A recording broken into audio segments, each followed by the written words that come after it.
having the border wall funded this week, or having some funding in that spending bill? And if it is not in there, will he sign it? Well, again, those negotiations continue with House and Senate leadership.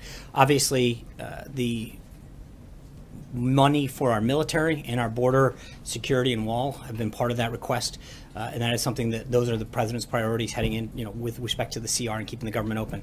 I think we feel very confident where we're headed, and I'm not going to get ahead of the negotiations that are ongoing. Director Mulvaney has been very, very deep in those discussions, and I expect there to be an announcement soon with what but I'm not going to start to take things on and off the table with respect to what the president may or may not do. Phil. Yeah, Sean, just doubling up on that question there about the CR debate and the funding, does he specifically expect there to be funding for the border wall, or would border security measures be enough to satisfy the president? And how do you differentiate between the two? For example, what could be funded in the CR that you could say is part of the wall, even if it's not explicitly right? So there's obviously a lot of components to that. You've got fencing and drones, and I don't want to get ahead of those negotiations. They are ongoing, but the president's priorities have been very clear from the beginning. It sounds, Sean, just to follow up, that are we backing off on the law? Are we saying it is on the table? No, we're saying that the president has made very clear that he's got two priorities in this continuing resolution. Number one, the increase in funding for the military, and number two, for our homeland and border security and the wall. But I'm not going to start to get into, we were having a negotiation with House and Senate leadership, and to prejudge where it ends up at this point would be would not be prudent. Trey. Thanks. Well, I have two questions for you. On the Syrian economic sanctions, how will the administration determine how effective they are? Well, I think there's going to be a lot of ways, but I think first and foremost is to send a clear signal to make sure that they understand that we don't take their actions lightly. And that we want to do everything we can to have stability in the region. So I think there's going to be a lot of ways in terms of their behavior going forward that we'll know whether they're working. But I think, as the president has made clear, and Secretary Mnuchin just did, I think we have a lot of tools at our disposal to try to achieve an outcome that brings stability to that region. And my second one on North Korea, the fact that a third U.S. citizen has been detained by the regime in Pyongyang, does this make it more difficult for the president to negotiate through China to try to denuclearize North Korea? No, I think China, and we noted it before, Ambassador Haley noted it in several interviews this morning, but China has been very, very helpful in this process and continues to be, and I think we hope to see a change in behavior, but it is a very positive sign, the level of engagement that China has enacted. Is the Trump administration calling for the release of this U.S. citizen currently being detained? Well, absolutely. I mean, we want to make sure that all of our citizens are protected and returned home, but the State Department is playing the lead on that. Eamon. Thanks, Sean. As you know, there's quite a bit of concern among Republicans on Capitol Hill about the federal deficit. When you roll out the tax plan on Wednesday, are you also going to include pay-fors in there? That is, those things that raise revenue as well as those things that are tax cuts, so that conservatives can be confident that this won't blow a hole in the deficit? Yeah, I think we will have further details. I'm not going to get ahead of the president's rollout, but I'm not going to the level of specificity in terms of the pay-fors and the cost. We'll have to see how comfortable the president is. Jennifer. Sean, can you tell us if the president is aware of the American pastor jail in Turkey, and did he raise that with President Erdogan when he called Monday to congratulate him? I'm not going to get into the specifics of the president's conversation. We're obviously aware of that action, and we're going to continue to work through the State Department on that. Jordan. Thank you, Sean.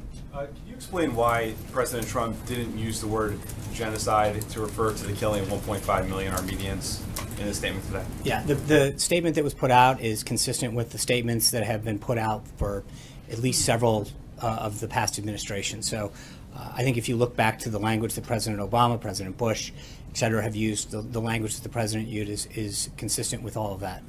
Katie. Topics. First, the border wall and logistics of that. Secretary Kelly said he still expects construction to start this summer. There are still a few ranchers in Texas and Arizona who welcome the security but are skeptical of giving up family-owned land that's been in their families for generations. So what is the White House message to them directly, and what can you guarantee that they'll be compensated I think we will do everything in accordance with the law. This has been an issue that has gone on several times as that issue has been raised over the last several decades, or excuse me, several years. And so we will do everything in accordance with the law with respect to the land that's needed for that. But again, the Homeland Security Secretary understands what's going to be needed, and we'll do surveys and the appropriate planning to make sure that we minimize that to the extent possible. And then the next question, on a different topic. The FBI and Justice Department last week arrested 2 doctors in Michigan for allegedly performing genital mutilation on little girls as young as 6 years old. It's the first case in the United States. What is the White House reaction to that case? Yeah, I mean, we've talked before about pending investigations, and we don't comment on any pending investigations or actions by the Justice Department. Major. Is 100 days, as the president said on Twitter, a ridiculous benchmark or an important one? Well, I think obviously in the context of an entire administration, there is a lot that I think we feel very proud that we've done and taken care of.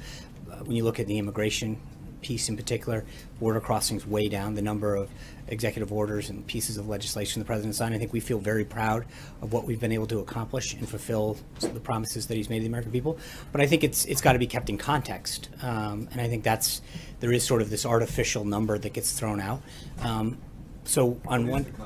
Well, I mean, the context is it's 100 days, and you have 4 years in your first term, and 8 years for 2 terms. That I think. Trump introduced a contract with the American voter over 100 days. I understand, right. And so again, I think when you look at the number of pieces of legislation, the executive orders, business confidence, the U.S.'s role in the world, there's a lot that we feel that a lot of accomplishments that have occurred, and we feel very good about what we've done as we head up to this first 100 days. But I think you're going to continue to see a lot of action and a lot of results going into the second 100 days, the third 100 days, all the way through. In 100 days, there is no funding, explicit funding to the wall, and there's no health care reform or repeal of Obamacare. Would the president consider that, and would he invite his supporters to consider that a conspicuous failure based on the promises he made during the campaign? Right. I think when you look at the totality of what we've accomplished on job creation, on immigration, on trade, it is unbelievable what he has been able to do. And so it's not, you can cherry pick any couple of things and say, okay, well, what about this or that? But I think when you look at it overall, in terms of the drop in border crossings, if you look at consumer confidence and the relationships that we've developed around the globe and the accomplishments this president's had on protecting the country, on bringing back jobs and starting, those have been unbelievably significant. And so to minimize that, or to look and pick out 2 or 3 things, but I think, look, we're going to continue to push for health care reform. We feel very good about the direction that it's going in. It's been very positive. And I think that the construction of a wall is going to continue to be an area that moves forward. But all of that stuff is happening just as the president asked for and committed to doing. Some of it, has been a little slower, but mostly because of working through Congress and getting things done. But when you think about what he's started, he'll move forward on tax reform, health care, on immigration, on trade. It's been a hugely successful first 100 days. And without the president necessarily describing it as a failure or not, would he say that he's learned something about the process and how long things take that he perhaps didn't appreciate as a candidate? Maybe he overpromised on the speed with which he'd achieve these things? Now, look, with all due respect, I think that when you look at the lists of things in each of the various areas that he's been able to do, I think he's very pleased. I'm talking about some conspicuous campaign promises that rally after rally he Right. made and said, don't worry, it's going to happen. Right, and I think on health care. All I'm asking is, does he have a different awareness of how difficult those things are than he did as a candidate? I'm sure that there are things that you learn in the job, but I think that he is very proud of what he has set out to do and the progress that we've made. And I think you're going to see healthcare get done, but it's going to get done right. And that, in particular, is something that we're continuing to work at. We can't make people vote, but we've made significant progress and moved the legislation forward and improved it greatly. And I think that we are going to see progress on that. Zeke. 2 questions on 2 different topics. First, follow up on Eamon's and the other questions on the budget. Is the president willing to sign a continuing resolution that is not deficit neutral or deficit reducing? For instance, Sign a continuing resolution? Yeah. For instance, a continuing resolution that would increase the deficit. I have not seen a score on anything that's come out, and I think we'll have to wait and see what the final. You're not ruling that one way. I'm not at this point. And following up on Jordan's question, the president has talked a lot about, has not been shy about criticizing his predecessors for some of their missteps from both parties, and also hasn't, has made a point of often bucking convention. So why not take this moment to label the killing of 1.5 million Armenians a genocide? I think, again, as I noted to Jordan, the statement that the president put out is consistent with the last several administrations. I understand that, but there is it is perfectly in keeping with the language that's been used over and over again. John. Yeah. Sorry, I was writing. Well, you had your hand. Would you agree with the assessment that some within the administration have that a vote on health care this week is very, very unlikely? I think the vote is going to get scheduled when Speaker Ryan and Leader McCarthy and Congressman Scalise determine that they have the votes and they feel confident. I'm not. I think we've been very clear. The president made it clear on Friday when he was walking back over from the Treasury Department that if it happens and we have the votes this week, great. If it's next week or the week after, but I think we want to make sure that we've got the votes and we're headed in the right direction before putting some kind of artificial deadline. But would you think that this week is unlikely? I think that whenever the Speaker and the leadership over in the House tell us that they feel confident that they have the votes, then we would encourage them to move forward. I mean, I hate to, I'm not trying to not answer the question, but I think that's the answer. It comes down to when they feel as though they've got the commitments to push the bill forward. Well, there was a push to try to get something on the legislative scoreboard by the 100th day. Does it look like that now will not happen? As I said, we have been very clear from here, and I think the president has been very clear in his comments that that our goal is to get it done and get it done right and get it done to make sure that we have the votes. I think there have been I've read some background quotes and sources about when it wants to, but we've been very clear publicly about when we want to get that done. Kelly. The president's been very clear that Judge Gorsuch, now Justice Gorsuch, is a big part of his first 100 days accomplishments. And the White House, in the rollout about the 100 days, said there would be a dinner with the president and all the justices of the Supreme Court. Now that is off the list. Is the dinner not happening, or is it not publicly being talked about because it's wrapped up in the politics of the 100 days? No, I think that we've moved some things around on the president's schedule this week, but we hope to have something at some point. To sort of sweep up the high court into the politics of 100 days. No, I think that having a relationship and a meeting with the Supreme Court at some point would be a great idea, and it's something that we hope to have on the schedule at some point soon. Caitlin. Can you explain the president's change of thought on DACA?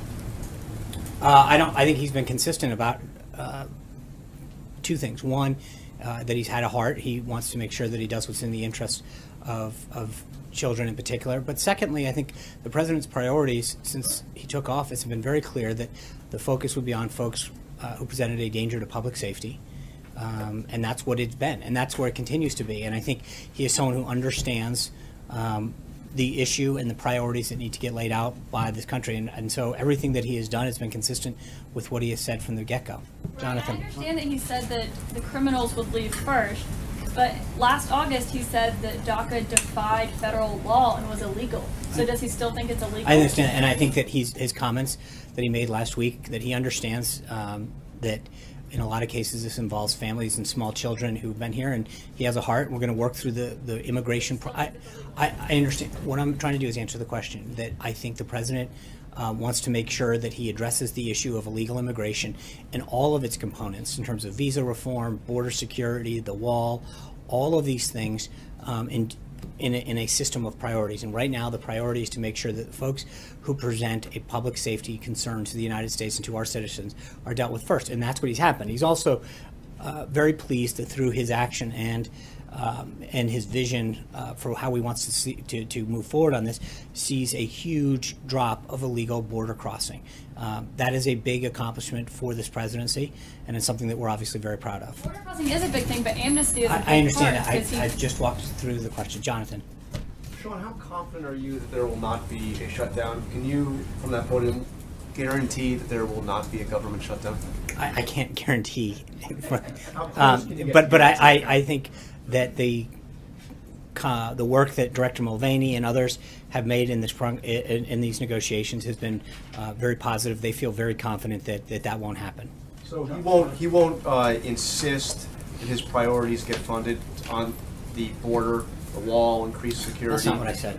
I said that I think is he willing to shut down the government? No, it's not. Look, they are currently negotiating. we feel very confident that they understand the president's priorities and that we'll come to an agreement by the end of Friday. And on the 100 days, if I can just follow up, the contract with the American voter that the president signed included 10 pieces of legislation.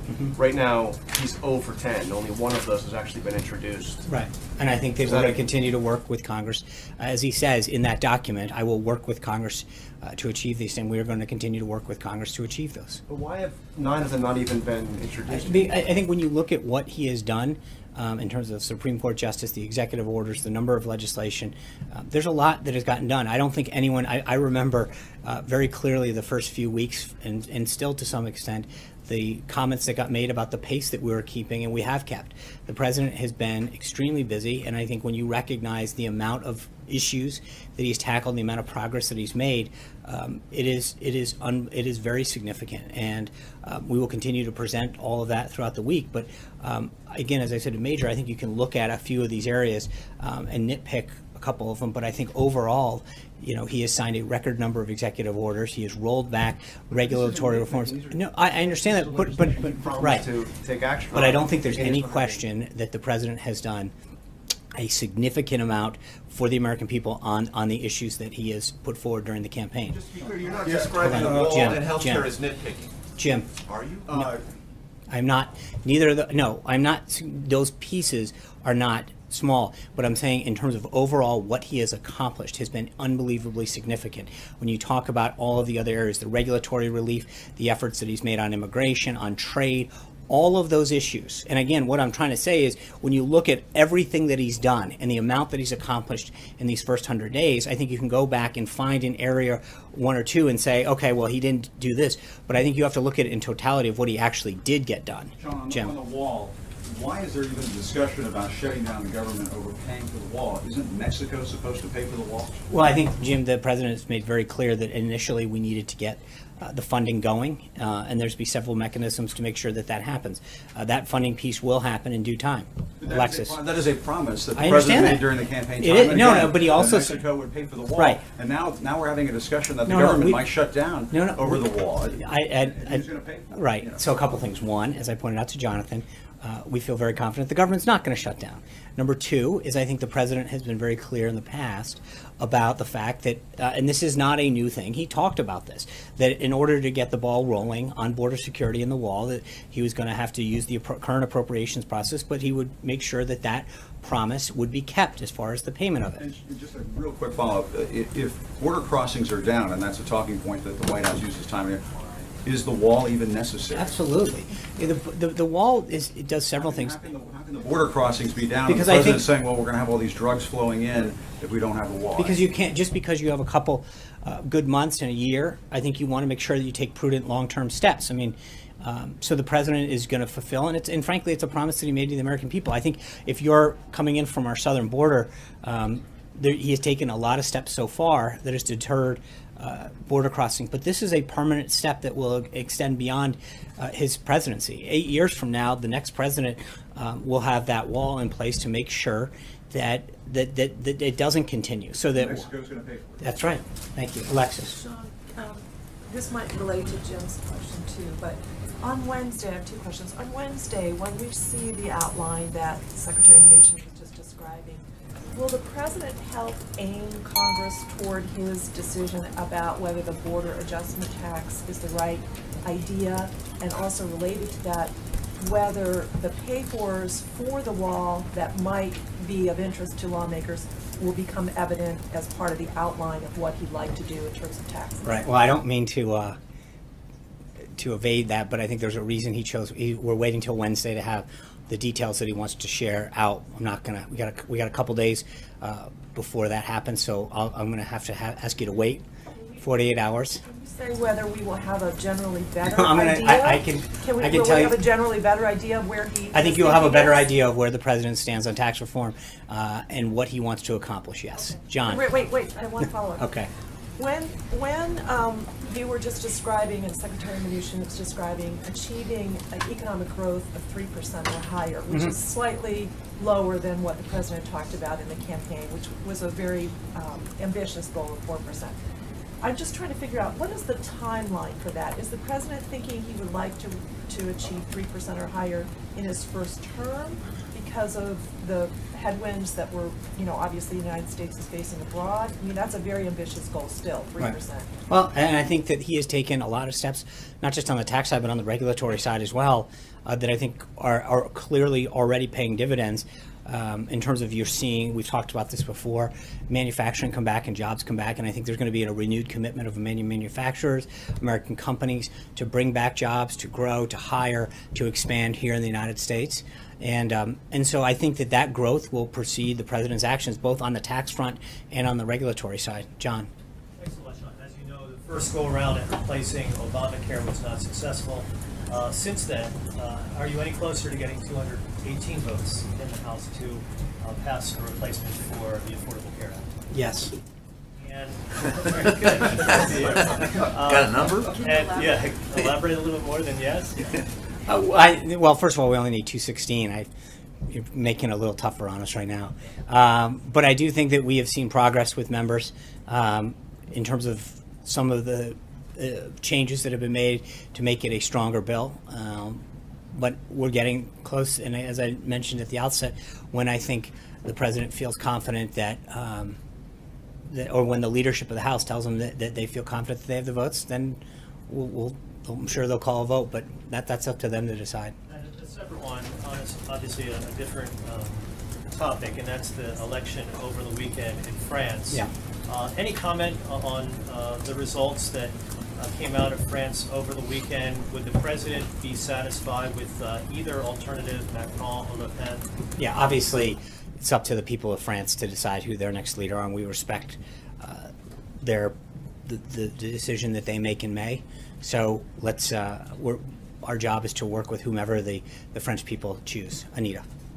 Two questions. One, on the budget, the spending plan, what is the president doing? I understand Mick Mulvaney and others are doing things. Is he calling members? I don't see anything on his schedule for this week. Are members coming over? What is his... As needed, he'll be involved. I think the legislative team has been giving him updates, and as he's needed.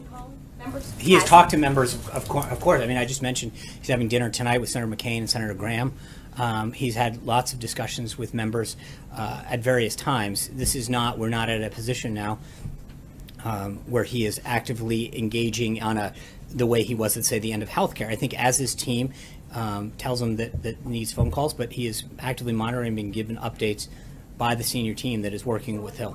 Talking about his priorities, I would like you to include. I think his priorities have been crystal clear. I mean, remember, it's starting in the first week of March.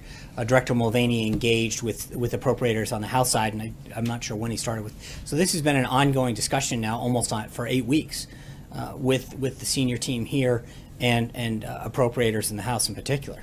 Okay, and then on the second issue, on the 100 days, if as someone mentioned, the president tweeted that it was a ridiculous, timetable or whatever. Why is the White House doing so much this week? You have indicated that all these activities this week, from hearing from different people, are because of the 100 days. Why do this 100-day push if it's a ridiculous amount of I think time? we've gotten a fairly decent amount of inquiries from you and your colleagues, and so in order to answer those inquiries, yeah, well, we're givers. I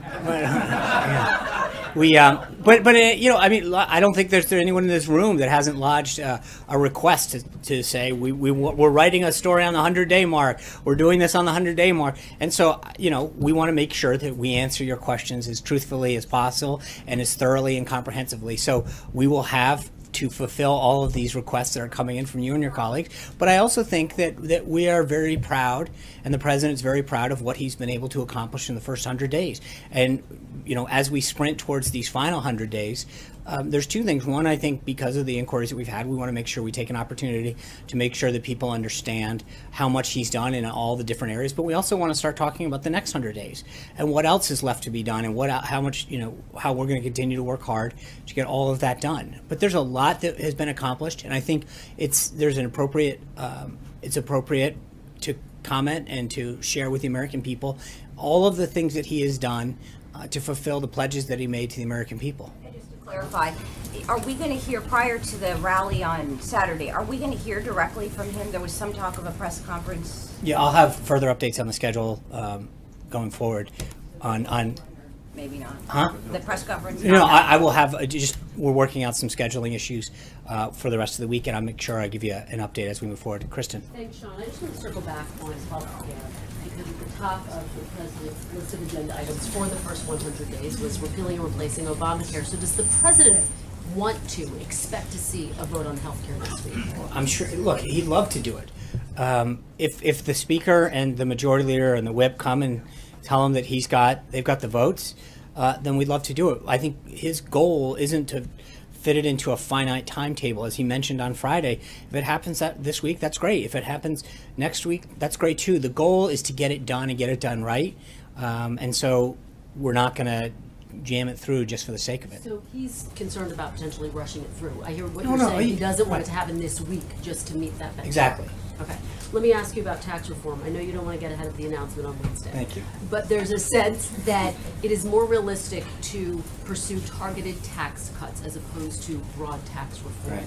Will we on Wednesday see a proposal for targeted tax cuts? Well, as you stated in your question, I'll let the president and the team speak on Wednesday with respect to what they're going to outline, but I'm not going to get ahead. Does the president think that it's realistic to do broad tax reform without having replaced Obama? I think that the president said he's going to make there's a lot of things that are possible, but let's let the president. He made a commitment to get it out on Wednesday, so let's be patient.